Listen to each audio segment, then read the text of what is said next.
My name's Dave, I'm 28 and I'm suffering at the moment from a fear of swallowing. Have you had your meal, Ollie? No. What are you gonna have? The father of 3 stopped eating solid food a year ago. I can sit there with a plate of food in front of me. I can put food in my mouth, I can chew food, and then it's literally the point of the swallowing part. Is it yours then? Yeah, Ollie, what are you going to have to eat? Please. Chicken and peas. Can I have a glass of Coke, please? That's it for me, thanks. I suppose it's put stress on the family, things like going out. I still want to, but not physically being able to do things is causing a lot of stress. Look, here's yours, Ollie. You young man, there we Thank are. you. And the kids grilled chicken. Whoa. I was never a fussy eater anyway. I'd always eat whatever was put in front of me, and I thought, oh, it'll maybe just pass. It just seemed to have stuck with me, and I just can't seem to shake it. Try one of those. Alright, thanks. I always offer him bits, whatever I have, always offer him, try and get him to eat them. He's never interested. Is it yummy? We have been out, say to a play area with the children, and we'll order things, but he won't order anything. He'll just have a coffee or a cold drink or something, just to keep him going, you know, while we're out and doing what we're doing. This is tea time in our household. Me and the kids will have normal kind of tea, pizza or like proper meal. Dave will have some soup. So, this is dinner time for me. He doesn't sit with us anymore at the dinner table. He sits on the couch by himself and I sit with the children. Just like find it more comfortable sitting on my own and just having a bit of time to eat what I can. Just add me soup that I usually have. I mean, I don't normally have this soup, to be honest, because of all the bits that are in it, but as you can see, that's what's left. It's definitely knocked my confidence, I'd say. I used to be the joker of the pack, and obviously due to this problem that I've obviously got at the moment, I'm no longer sort of the laugher and the joker. Is that what Daddy used to look like? Is that his eye? Yeah. We used to take the children swimming every Saturday morning. Dave was teaching Sophie to swim and Oliver was just getting the hang of it with his armbands. We haven't done that now since this all started. He just doesn't have the energy. We feel like we walk on eggshells a lot. Dave doesn't have the patience that you would usually have with the children or with stressful situations. Thomas one's better, you can kick it dead hard. If he was eating and he had the energy and the patience to deal with the things, he would deal with it a lot better, but now he'll fly off the handle at the slightest thing, or he'll go to bed early, or he'll stay in all weekend. I do feel guilty and I feel bad for sort of putting it on Jen. I mean, obviously I know she's there for me and things, but you know, it's only how long can it sort of go on for? I hate this phobia. I hate it. It's like living with a stranger.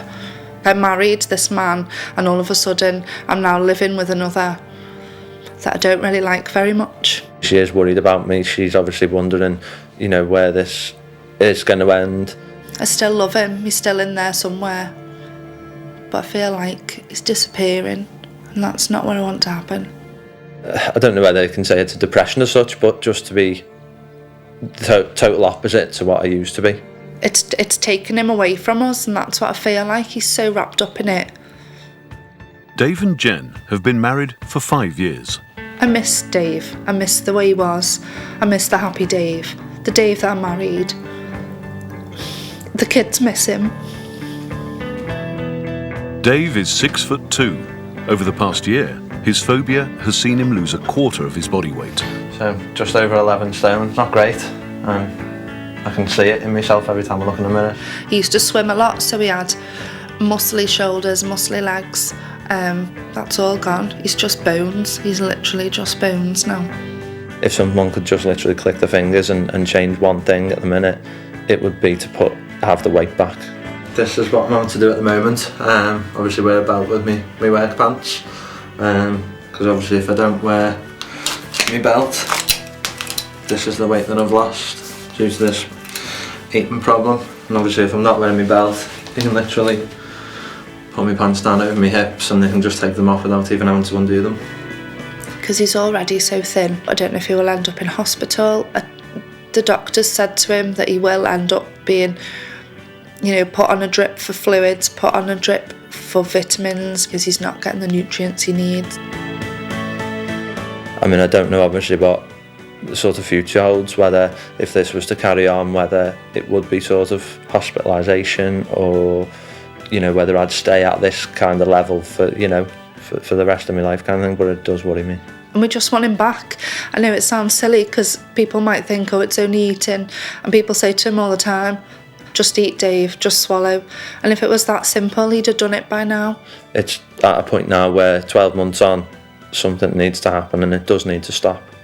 He's just wrapped up in this phobia now and he can't see past it. But it does worry me as to how bad could it get. I just don't know. If Dave was to be treated and they fixed him and they made him eat again, I would get my family back, get my husband back, and that is all I want.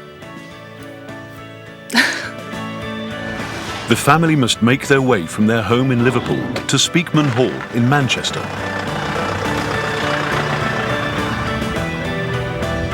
We're really looking forward to working with Dave today. This man is dwindling away to nothing, and it's got to change, and it's got to change today. Today's the day. Today's the day that Dave gets his life back, to be honest with you. Dave's terrified. He's finally admitted, you know, that he needs help with this. He can't fix it by himself, no matter how much we help him. Hello. Pleased to meet you. Hello, Dave. Hiya. Good to see you. Hiya, Jenny. Welcome. Stick your brushing us, come on. Will Nik and Eva be able to help them?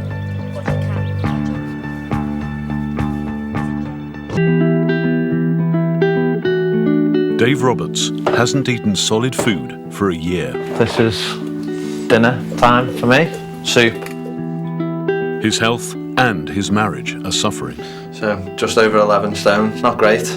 It's like living with a stranger. Today, he's come to see the Speakmans in the hope that they can give him his life back. Welcome both. Thank you so much for coming here today.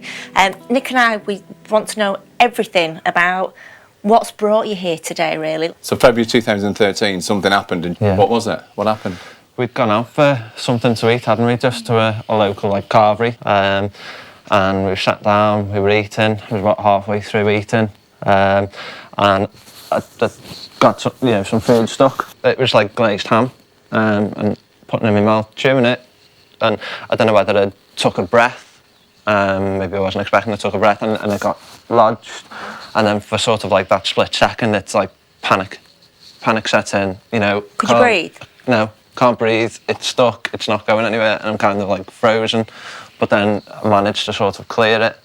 Did you clear it by swallowing it or spitting it out? I swallowed it. Okay. Yeah. I didn't know anything about this until the next day. And then what happened? And what happened then? He phoned me on his lunch at work and said, I can't eat my dinner, I feel like there's something in my throat. And he said, I choked last night when we were having that meal. But we just didn't think anything of it. But what's actually happened since from there? We tried to carry on as normal, didn't we? Still making normal meals at home, and you would try and eat them. So you'd actually cook a meal and put it in front of him? Yeah. And the children? Yeah. So you'd sit around the table together, and then what would happen? Like we always did. He would chew and chew and chew and not be able to swallow it, so he'd end up spitting it out. How has this affected him as a dad? Have Have you ever told Dave that? Yeah, I've told you, haven't I? Yeah. You were always so energetic, and you're teaching Sophie to swim, and that's how I used to go every Saturday, didn't we? Saturday morning, be swimming. I'd have Oliver because he was smaller, and you'd go and teach Sophie, wouldn't you? And then we'd always go for lunch afterwards. But obviously, when this happened, we couldn't do it anymore, could we? Had no energy to do it. Yeah. So we stopped. The kids miss it. Can I ask Jenny, obviously you're being honest with Dave now, and you're looking at Dave. Yeah. But Dave's sort of looking away. Yeah. Why is that, Dave? I don't know, I just feel like I've let them down. in my eyes, I'm not a good dad being like this. Okay, but so you know deep inside that your children are missing out. Yeah. So because we're being honest today, Yep. can you tell Dave how it's affecting you? And like, don't hold back. Just Yeah. what's it doing to you and your family? What's it doing to you? It's breaking us, Dave. We're so solid, we've done everything together. You're the strong one, you're the one that keeps us all together, and now I feel like it's all on my shoulders. Which I don't mind, because I'm their mummy, obviously, and I'm your wife. But I need you back, I need that support. It's breaking my heart. Sorry. Don't be sorry. I don't want you to be sorry. I want you to understand that, you know, we're here. Anything you need from us, just ask. We want to be back to old us. So do you. Yeah. You miss him, don't you? Yeah. He's everything to me, and I miss him. So looking to the future, and particularly to you, Jenny, you know, how does the future look and feel if we didn't help Dave today? I don't know. I don't want to say that we'd split up. I don't like to. I think he would leave, because I think he feels so sad that he's upsetting us. I don't think he'd want us to go through it anymore. Would you want to leave, Dave, if you couldn't fix it? If it came to, well, this is how it's going to be and this is how I am and I'm stuck like this kind of thing, then the only option would be to remove myself from That's what I think from you'd them. do. And You'd stop. run And how away. close have you actually been to just thinking, I can't deal with it, I'm affecting my wife, I'm affecting my children, and I've got to go? All the time I'll think about it. What's that like for you to hear that, Jenna, that your husband has thought about leaving? I know he thinks about it. I can see it in his eyes. What would that do to you? I don't know. I don't want to live my life without Dave.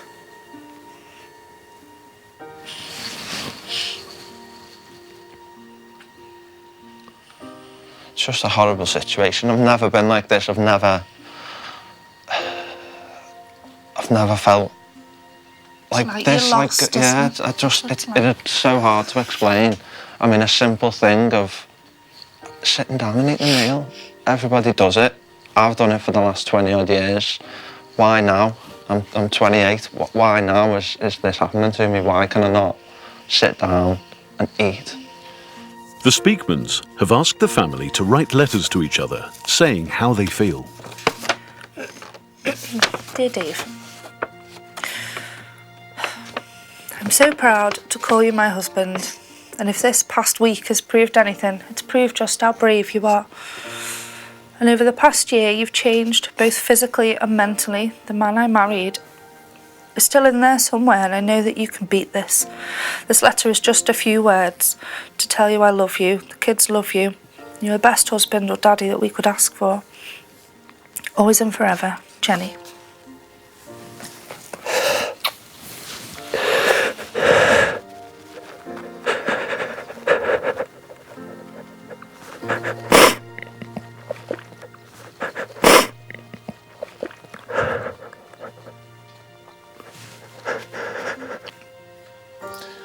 Could I ask you to read your letter, Dave, please? Yeah.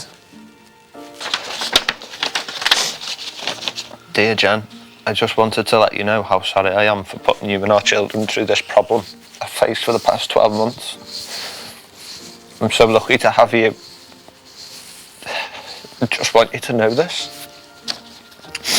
My wish is obviously to get over this hurdle and for us to get back to doing the things that we love doing so much. I love you with all my heart, always and forever, Dave.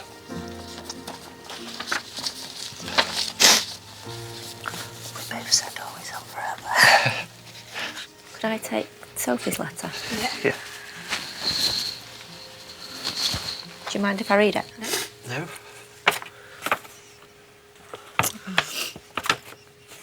So, Dad, I want you to get better because then we can go out for tea and we can go swimming again.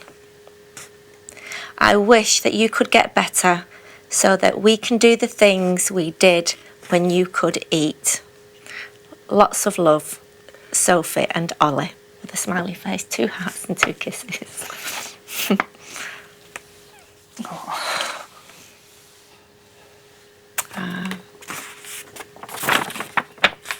There's you. That must be you. Are you ready for change, Dave? Yeah, more than anything. I mean, for an 8-year-old to have to say that, she shouldn't have to say that to her dad. You know, she's 8.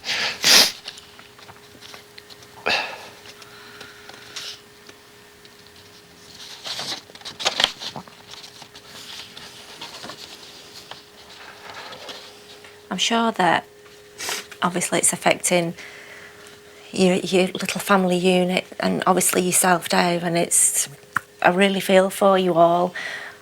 But obviously, you know, life before was not just you guys, it was you and everybody around you. So, I mean, I would expect that this has really affected other people close to you as well, has it? You don't go out anymore. If like they want him to go for a pint or whatever, it'll be any excuse under the sun, won't it, to stay in, because he doesn't like the way he looks. So he's been out before in 2 t-shirts and a jumper just to bulk himself up a bit and make it look like, you know, because they're such a jokey bunch of friends, and it's come on Dave, just eat, come on Dave, just eat. And obviously he's thinking, do you not think I would just eat if I could? So does that, because of that, have you pushed them away? Because there comes a point where you can't keep saying no. Yeah.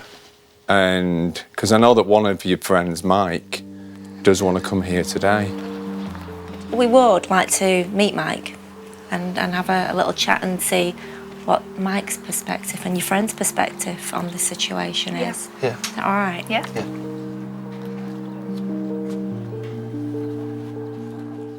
Thanks so much for joining us, Mike. I really, really appreciate it. We've been talking to Dave and Jenny about Dave's issue, and we've been listening to how it's affected them, and we're really interested to see sort of your perspective. How do you see this situation, and how's it affected you? Well, we don't really see much anymore, coming from a friend's point of view. We'll still stay in touch, mainly phone calls, but I say whereas in the past we'll go out, go for something to eat, go for a few drinks, that type of thing, it doesn't seem to happen anymore. Not for the lack of trying.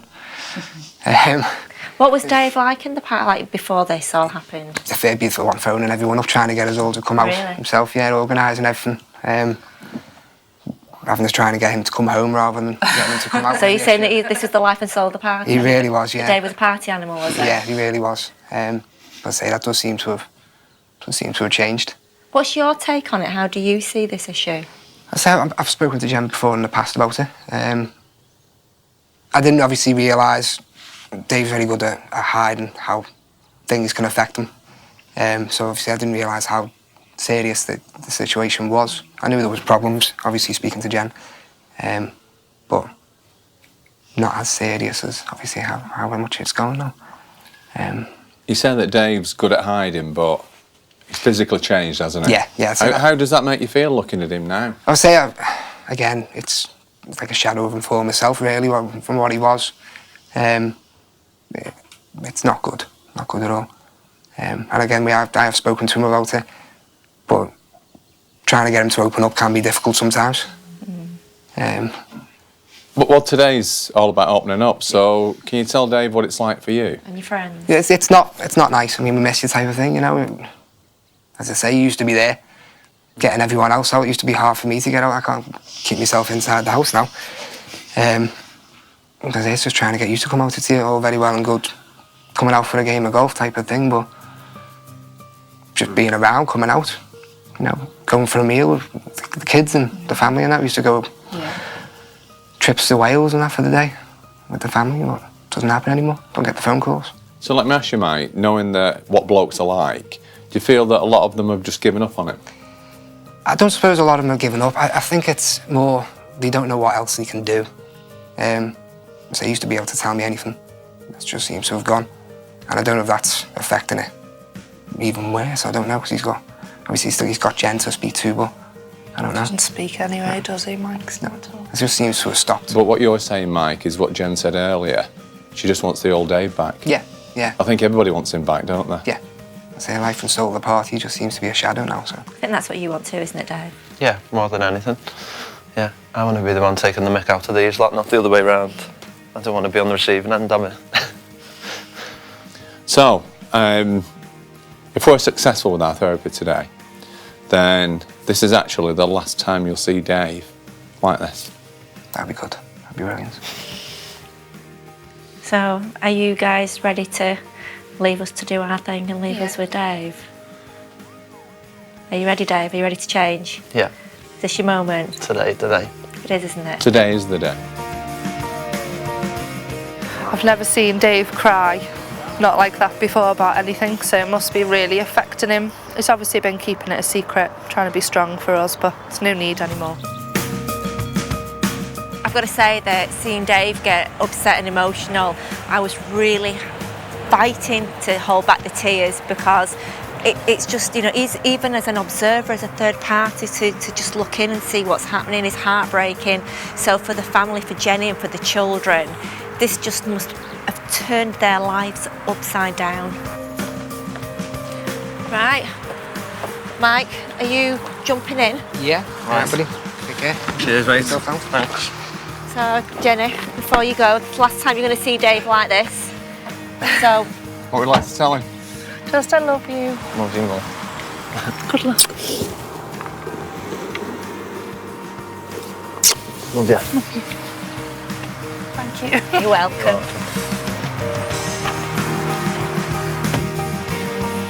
I felt absolutely desperate to help this man. The pain in him and his whole family was just so obvious, and it was just so hard to observe. However, I just felt that he really wanted it, but there was this massive protection, this massive wall that he'd put up, and he was still frightened just to look over it.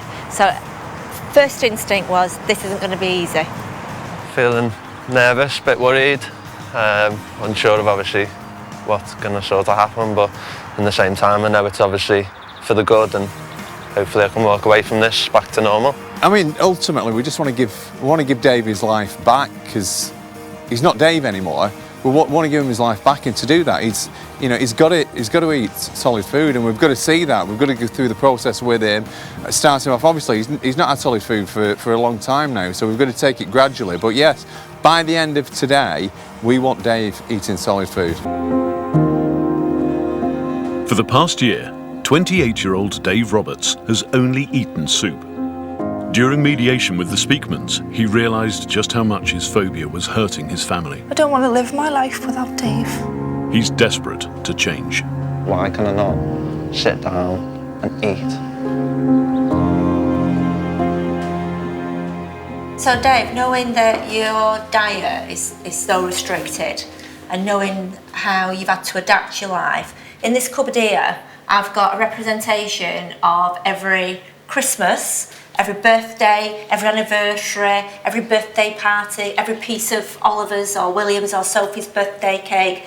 This, and I know it's tough, but if things don't change today, this is a representation of your future and your every single social event that you're ever going to experience.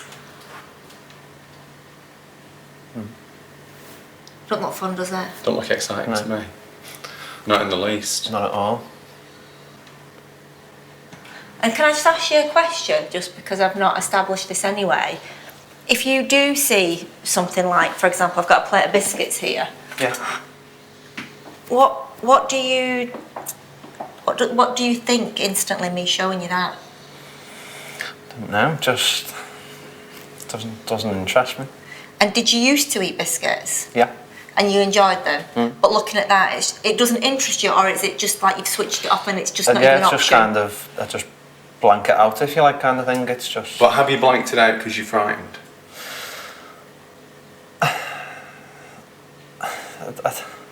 I don't know. I mean, I can put it in my mouth, I can chew it, and then it comes to the swallowing part, and it's literally just that part when it comes to the swallowing, as if something's there, and it just as if it won't go down. I'm not afraid of looking at it or touching it or putting it in my mouth or eating, like biting it. It's just the swallow itself? Yeah. Fine. Okay, let's go and take a seat. So if we don't sort this today, what does the future look like? Grim, very grim. I mean, obviously, I don't want to put this on Jen and the kids. So, in essence, everything that would normally bond you with family and friends, that's it. It finished 12 months ago. It ended. So, Dave, a year ago, your life changed for the worse. We've already established that. What I'd like you to do, I want to go back to that moment that it all changed. Yeah. And what I'd like you to do, so just so you can describe it exactly as it happened, I'd just like you to close your eyes. So yeah, we just a normal day out, obviously gone for something to eat for a roast with Jen and the kids. I always used to get like the glazed ham, and obviously I remember sort of eating it, and as I say, about halfway through, whether it was, as I say, talking to Jen or one of the kids, or, I mean, we were obviously all talking while we were eating anyway, as we do. And I just remember sort of a piece of meat getting lodged in my throat. And sort of for that brief second, it sort of almost panic. Why? I mean, it's like a million things going round in your head, you know, I've got to clear it, I can't breathe, you know, do I mention it to somebody and sort of make a scene, or, you know, can I try and clear it on my own? So let me ask you something. Might be an odd question, I don't know, but would you believe something that's not true? I'd say no. What football team do you support? Not big on football, but Man United. Okay, if I said to you, this is United's best season they've ever had, would you believe that? No. Why? Because it's not true. It's not true? Not true. Okay. Now, the interesting thing is that, it may surprise you, that we all go through life believing stuff that's not true. Mm-hmm.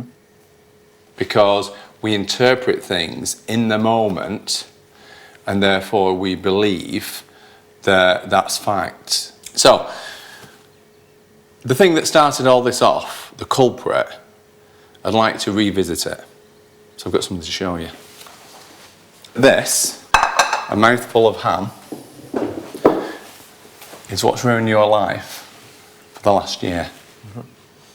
What's caused all the stress to your family, brought you to breaking point where you feel like walking out the door and leaving them. Where the children and Jenny's having to be mum and dad at the same time. All because of that.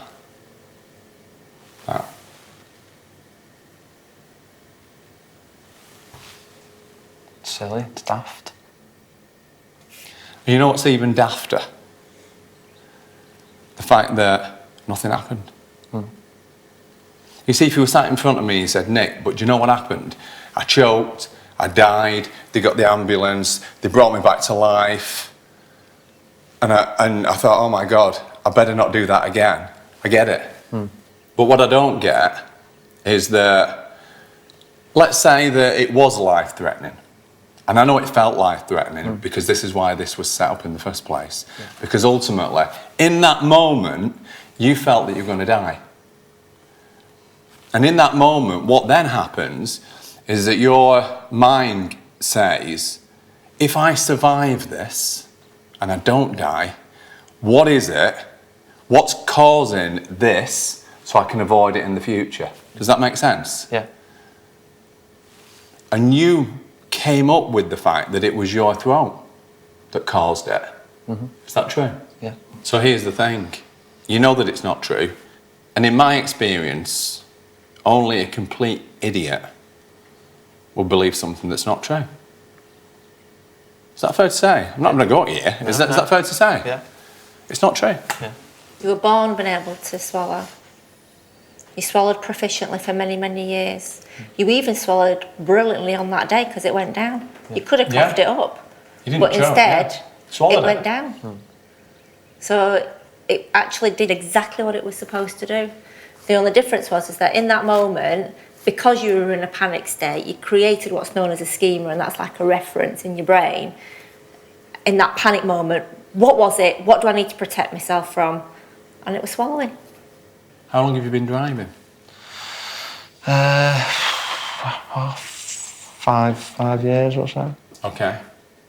How often do you have a near miss in your car? Nearly every day, heading the M56. Yeah. Okay. Nearly every day you have a near miss that could kill you. Does it stop you driving? No. This stopped you eating. That was a near miss. Yeah. It wasn't even a near miss, it was nothing. Yeah. What it was, do you know what it really was? You were coughing, and what it comes down to is embarrassment. You're embarrassed because you didn't want to cough and make a scene in a restaurant that was full and in front of your family. Had you coughed and Had made you a bit of coughed a and made scene, a bit of it would have scene? been over. Nothing. You wouldn't have had this for 12 months. But because you kept it inside and you didn't want to make a scene and you didn't want to get embarrassed, this is the repercussions. Just became overinflated, exaggerated. The whole memory became exaggerated because you couldn't do the natural instinct and felt trapped in that moment. Because if near misses stop you doing anything, then you'd stay in your house. Yeah, wouldn't leave. You don't think twice of getting in your car. Do you remember when you were little? Stop me from doing. Do you remember when you were little? What was your favourite TV programme? Teenage Mutant Ninja Turtles, right? Okay. So, and you'd do anything to watch that. Why did you stop watching it? Grow up. Okay. That's what I'm asking you to do. Nailed it, Nev. That's it. What I want you to do, Dave. You've had 12 months of believing something that's entirely not true, and now all I'm asking is for you to grow up. Not just for you, but for Jenny and your children. Because you've nearly broken them. There's nothing wrong with you.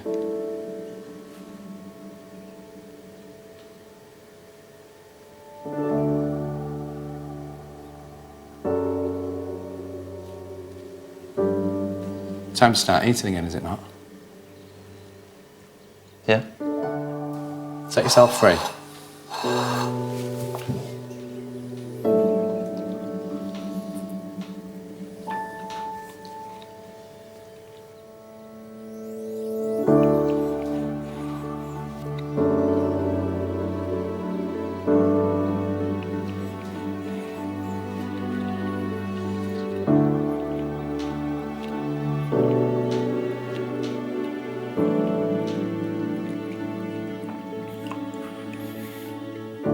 Is that part of it or all of it? Just part of it. Okay. Was that all right? Did it go down? Yeah, it is going down.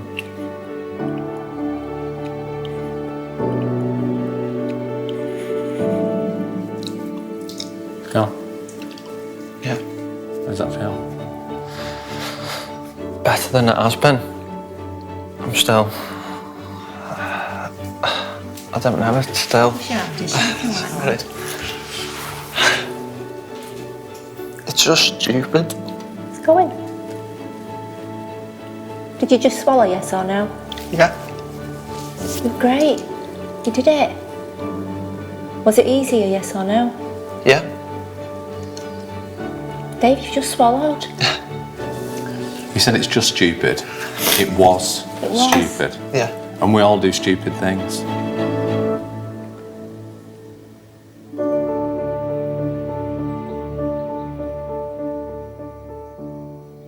When we first sat down with Dave, I could see that, I mean, he's been frightened for 12 months. You know, he's faced with a broken family and potentially losing his family. And there was such a lot riding on it that it had to work. But he's also thinking, well, how can it? How can two people talking to me change my mindset that I'm okay? And it was hard. There's no doubt about it. It was hard. Dave's made an important first step. Now Nik and Eva want to take his treatment a stage further. So, we've got some lovely food here. What do you think? Looks nice. Okay. So, which one are you going to try first then? Probably the jacket potato skin. Okay. Let's move them round. Here we go. Forks there, there's a knife at the side of you as well. Understandably, you're going to have a little bit of apprehension. But don't mix apprehension up with fear. Because the fear's gone. I can see that in your eyes now. I can see that it's gone. Very chilled, I have to say. Does it taste nice? That going all right? Do you have it tuck into whatever? We've got a bit of curry there. We've got some barbecue chicken. There's mushrooms. Just so that you've got some different textures and just to give yourself the evidence that you've just forgotten. Do you think you'll ever eat soup again? No. I'm sick of the sight of soup.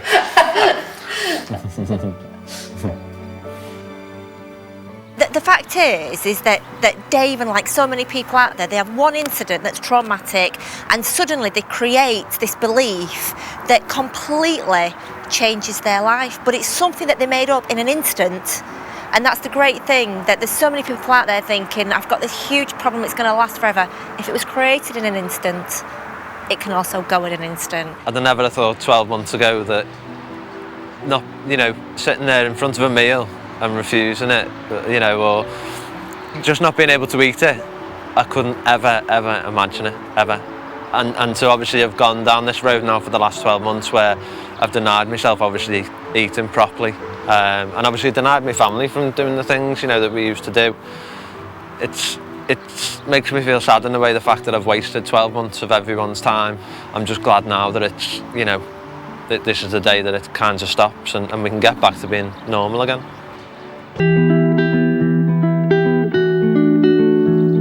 Over the past year, Dave's phobia has seen him lose a quarter of his body weight. So just over 11 stone, not great. It's pushed his family to breaking point.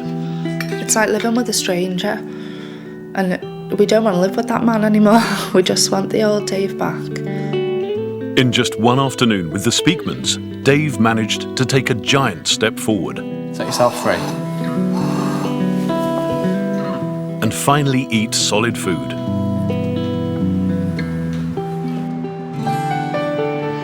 Whilst Dave is having his treatment with Nik and Eva, Jen has taken the children to Blackpool. It's sad being here without Dave because we always come together, always come as a family. This is our place to bring the kids because they just love it here. They love the fair, they love all the games, the arcades and everything. 6 months ago, Dave came here with them but had to leave early because he couldn't face a family meal in public. We went to Blackpool last year with the children, went to see the lights. Kids wanted fish and chips, so they got them. Dave got fish and chips because he does, show willing now and again, and he will order something. Couldn't eat it, so he just lost his patience. We drove home early, so the kids didn't get to see the lights. They didn't get to do what they wanted to do because Dave just wanted to get home. All he can see is needs to be at home. He's safe at home. There's nobody looking at him. There's nobody judging him. Now Nik and Eva have brought Dave here to surprise his family.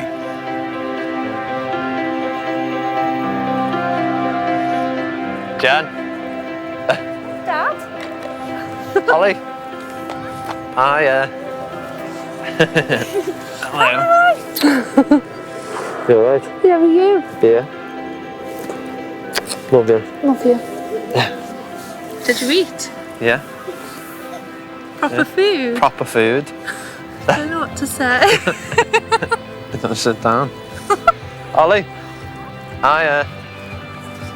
You're going to say hello to Dad? It's happy building a sand after. I had chicken with barbecue sauce and then mushroom, garlic breaded mushroom, and there was like a curry there as well. I don't believe jack it. of potato and skins. It went down.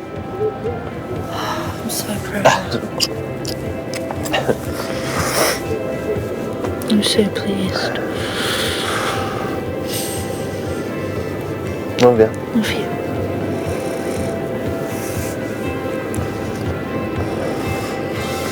So, what do you want to do now? Eat. Kids? Al? Come here. I've got a plan. Do you want to know what the plan is? Yeah. How do you fancy fish and chips? What do you reckon?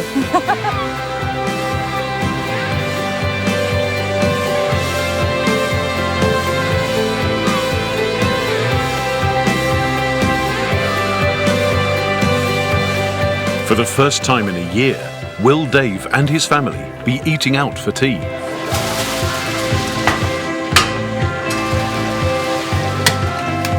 Yes, please. What can I get you? Hi, can I have 3 fish and chips and chips and gravy, please? Yeah, okay.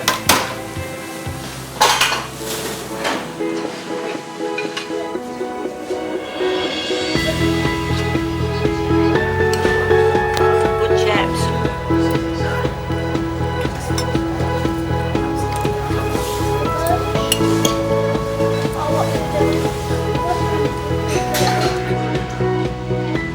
Unbelievable. Dave just sat down, ate it like he used to. I couldn't speak. I still can't speak. I don't feel like it's real. Just ate it like a normal So there's a conclusive proof. He hasn't been a normal person for a year. Had like 3 heads or something. It's just amazing, just nice to have him back, nice to not see him frightened anymore, you know, frightened in his face at what he's got to face. It's just tea.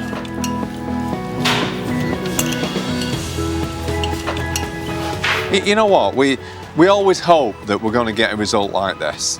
And we see it many times, but you just never know. You know, it could be one of those cases. And at first, when we started working with him, it was a bit more difficult than we expected. But do you know what?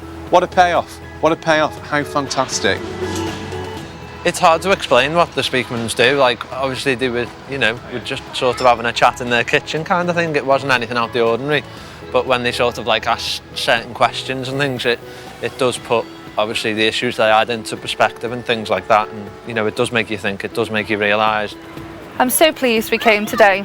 So pleased we met the Speakmans. They've just changed us for the better, brought us back to normal. That is so brave and I'm so proud. What was your expectation, Jenny, today? I knew you would fix him. I did know that, didn't I? I said to you I had every faith that you'd fix him. Thank you. Thank you. But I don't know. I feel like I can't speak. I'm so in shock. I think to see Jenny's reaction, the fact that when she first arrived, we couldn't keep her quiet because she was telling us all about this issue and she was so articulate and you know, she just went on and on and on. And then seeing her husband eat for the first time in 12 months, she was absolutely speechless. She couldn't speak. That was just the best. It was just amazing. I'm so happy, really thrilled.